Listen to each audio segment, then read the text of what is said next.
পণ্য দ্রব্যের মতো, হ্যাঁ, যেসব ক্রয় বিক্রয় করা হয় সেই রকম মাল সামানের মতো অবস্থা কৃতদাসীর।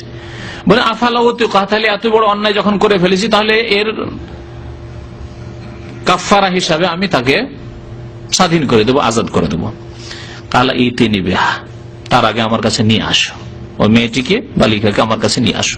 ফাতাইতুহু বিহা, ওই মেয়েটিকে নবী করিম সাল্লাল্লাহু আলাইহি ওয়াসাল্লামের দরবারে নিয়ে এসে হাজির করলাম। ফাকাল লাহা রাসূলুল্লাহ সাল্লাল্লাহু আলাইহি ওয়াসাল্লাম, ওই মেয়েটিকে বলেন আইনাল্লাহ, জিজ্ঞাসা করলেন আইনাল্লাহ, আল্লাহ কোথায়, যাতে করে জানতে পারেন যে এ ঈমানদার মুমিনা না কাফেরা। আইনাল্লাহ, আল্লাহ কোথায়, তাহলে আল্লাহ কোথায় জিজ্ঞাসার মাধ্যমে একজন ব্যক্তি সম্পর্কে জানা যায় যে সে মুসলিম না কাফের, ঠিক না? হাদিস প্রমাণ করলো। কিন্তু বিদআতপন্থীরা, শুনে রাখেন, বিদআতপন্থীরা, আর আমার কাছে এইরকম বহু খবর এসছে, কোন সহিহ আকীদার ভাই গিয়ে জিজ্ঞাসা করে, আচ্ছা বলেন তো আইনাল্লাহ, বলছে আপনি পাপে পুড়ে মরে যাবেন, কেমন কথা জিজ্ঞেস করলেন, চরম অন্যায় কথা জিজ্ঞেস করে ফেললেন, এই প্রশ্নই করা যাবে না। প্রথম বিদআত এখানে তাদের শুরু, এই প্রশ্নই করা যাবে না। আর যদি প্রশ্ন হয় তাদের মধ্যে, তাহলে উত্তর হচ্ছে কুফরি উত্তর, ফি কুল্লি মাকান। আল্লাহ কোথায়, ওর জবাব হচ্ছে সর্বস্থানে বিরাজমান, সবকিছুতেই বিরাজমান, সর্বত্র বিরাজমান, সবকিছুতেই বিরাজমান। আর এই জবাব আজকে মাসিক পত্রিকা কি বলছে, মদিনা পত্রিকা, মাসিক মদিনা পত্রিকার সংখ্যা মনে নাই, হয়তো কোন জায়গায় লাইব্রেরিতে অনেক কিতাবের মধ্যে আমার এখনো আছে, আজকে থেকে 10 বছর আগে 1420 হিজরি 1999 সংখ্যা, তাতে এত বড় তাদের আলেম দেওবন্দীদের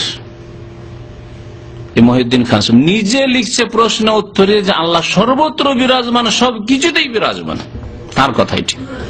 আমি আপনাদের সামনে কিতাব নিয়ে এসেছি, মহিউদ্দিন খান সাহেব বা মাসিক মদিনাওয়ালারা নিজেরা দাবি করে যে আমরা কোন মযহাবের লোক, হানাফি মযহাবের লোক দাবি করে না। আমি কিতাব নিয়ে এসেছি ইমাম আবু হানিফা রাহমাতুল্লাহ আলাইহি, যে ইমাম আবু হানিফার কিবলা কোন দিকে আর মাসিক মদিনাওয়ালাদের কিবলা কোন দিকে, আলাদা কিবলা, একবারে আকীদার ক্ষেত্রে কিবলা আলাদা। ইমাম আবু হানিফা রাহমাতুল্লাহ আলাইহি আল্লাহ সম্পর্কে কি বলছেন আর এরা কি বলছে, আরো লিখছে আল্লাহ নিরাকার, এটাও লিখছে। মাসিক মদিনা লিখছে যে আল্লাহ নিরাকার। দুইটি আল্লাহ সম্পর্কে দুইটি অনইসলামিক আকীদা, এক হচ্ছে আল্লাহ সর্বত্র বিরাজমান, সবকিছুতে বিরাজমান, দুই হচ্ছে আল্লাহর আকারই নেই, নিরাকার। নিরাকার মানে আকার নেই, আকার জানা নেই নয়, আকার জানা নেই কথা ঠিক আছে, কিন্তু নিরাকার মানে কি আকার জানা নেই হয় না, নিরাকার মানে আকার নেই, নিরক্ষর মানে যার অক্ষরের জ্ঞান নেই, কব চেনে না, আলিফ বা তা চেনে না, লিখতে পারে না, পড়তে পারে না, সে নিরক্ষর। আল্লাহ নিরাকার, এই অনইসলামিক আকীদা, ইসলাম বিরোধী আকীদা, হানাফি মযহাব বিরোধী আকীদা, ইমাম আবু হানিফা রাহমাতুল্লাহ আলাইহির স্বয়ং আকীদার সাথে টক্কর, বিরোধ। আর আল্লাহ সর্বত্র বিরাজমান, এটিও ইমাম আবু হানিফা রাহমাতুল্লাহ আকীদার বিরোধী আকীদা। আইন আল্লাহ জিজ্ঞাসা করলেন রাসূলুল্লাহ সাল্লাল্লাহু আলাইহি ওয়াসাল্লাম, বালিকাটিকে বলল, কালাত, বলল, ফিস সামায়ে, আল্লাহ কোথায়, আকাশে। এখানে ফিস সামায়ে মানে আলাস সামায়ে, আগে বললাম ফি মানে আল্লাহ, আর এই ভাষায় হয়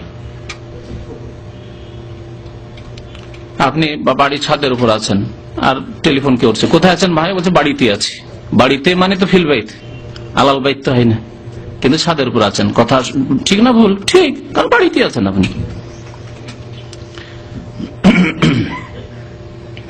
একটি প্রশ্ন হলো, জবাব মেয়েটি দিল যে আল্লাহ আকাশের উপর রয়েছেন। তারপরে রাসূলুল্লাহ সাল্লাল্লাহু আলাইহি ওয়াসাল্লাম বলেন, মান আনা, তাহলে আমি কে? এতে বোঝা যায় যে লা ইলাহা ইল্লাল্লাহ আর মুহাম্মদুর রাসূলুল্লাহ কালেমা তাইয়্যিবার দুটো অংশের উপর সঠিক ঈমান আছে কিনা। দুটো অংশের উপর ঈমান না থাকলে মুসলিম হতে পারবে না, শুধু একটি অংশের উপর ঈমান থাকলে মুসলিম হবে না এবং জান্নাতও পাবে না। অনেক পশ্চিমা দেশে বসবাসকারী মডার্ন মুসলিমগুলি অনেক ইহুদি খ্রিস্টানদের ভালো চরিত্র, বাহ্যিক চরিত্র দেখে মনে করে যে ওরাও তো ভালোই, ওদের মধ্যে সততা আছে, আর ওরা যদি শিরক না করে, লা ইলাহা ইল্লাল্লাহ তো আছে, কেন জান্নাত পাবে না? অথচ তারা কেউ প্রফেসর, ডক্টর তো অবশ্যই পিএইচডি, আর লেকচারার নয়, রিডারের উপরে গিয়ে প্রফেসর হয়ে গেছে, সিনিয়র প্রফেসর। তাদের অবস্থা এরকম, দুনিয়ার প্রফেসর কিন্তু দিন সম্পর্কে অজ্ঞ, দুনিয়ার ইঞ্জিনিয়ার, ডাক্তার, স্পেশালিস্ট কিন্তু দিন সম্পর্কে কিছুই জানে না। তারা বলে কেন জান্নাত পাবে না? তারাও যদি বলে আল্লাহ ছাড়া কেউ মাবুদ নেই, আর শিরক যদি না করে, আর এই খবর রাখে না যে কলেমায় দুটি শাহাদাত রয়েছে, আশহাদু আল্লা ইলাহা ইল্লাল্লাহ ওয়া আশহাদু আন্না মুহাম্মাদান রাসূলুল্লাহ। লা ইলাহা ইল্লাল্লাহর স্বীকৃতি দিতে হবে আর মুহাম্মাদুর রাসূলুল্লাহর স্বীকৃতি দিতে হবে। যদি মেনেই নি যে তৃতীয়বাদ নেই, কিছু খ্রিস্টানদের মধ্যে তৃতীয়বাদ নেই, মানে তিন খোদা বিশ্বাস নেই কিছু, তাহলে মুহাম্মাদুর রাসূলুল্লাহর প্রতি বিশ্বাস আছে তাদের? একটিও খ্রিস্টানের নেই। আর যদি থাকে কেউ, তাহলে সে কলেমা পড়ে চলে এসেছে, সে আর খ্রিস্টান নেই, সে মুসলিম হয়ে গেছে। তো এইরকম প্রতারণা, ধোকাই থাকবেন না যে বড় ডক্টরে বলেছে, তো প্রফেসরে বলেছে। আজকাল এক শ্রেণীর লোকেরা ইসলাম নেওয়া শুরু করেছে ডক্টরেট দেখে,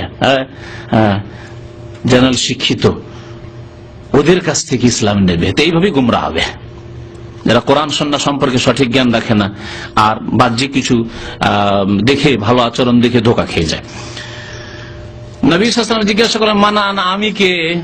বললেন, ওই মেয়েটি বলছে, কালাত আনতা রাসূলুল্লাহ সাল্লাল্লাহু আলাইহি ওয়াসাল্লাম, আপনি আল্লাহর প্রেরিত রাসূল সাল্লাল্লাহু আলাইহি ওয়াসাল্লাম। কাল নবী সাল্লাল্লাহু আলাইহি ওয়াসাল্লাম বলেন, আতিকহা, একে মুক্ত করে দাও, আজাদ করে দাও, স্বাধীন করে দাও, ফাইন্নাহা মুমিনা, কারণ এ হচ্ছে ঈমানদার। দুইটি প্রশ্ন দিয়ে জানতে পারলেন রাসূলুল্লাহ সাল্লাল্লাহু আলাইহি ওয়াসাল্লাম ঈমানদার। তার অন্তরে কি আছে সব পরিষ্কার হয়ে গেল দুটি কথায়, আইনাল্লাহ, আল্লাহ কোথায়, আর আমি কে। তাহলে আমাদের যে আসল বিষয়বস্তু সেটি স্পষ্ট হয়েছে, আল্লাহ কোথায় জিজ্ঞাসা করা যাবে, এবং তার সঠিক উত্তর ফিকুল্লে মাকানো নয়, আর কুলুবুল মুমিন আরশুর রহমানও নয়। হ্যাঁ, মুমিনের কলব হচ্ছে আল্লাহর আরশ। এই কথাটি কোরআনও নয়, হাদিসও নয়, সহিহ হাদিস নয়, জয়ীফ হাদিস নয়, মওযু হাদিস নয়, বানাওয়াট কথা, তাদের ভণ্ড সুফি পীরদের নিজের বানানো কথা, আরবি, বানানো আরবি।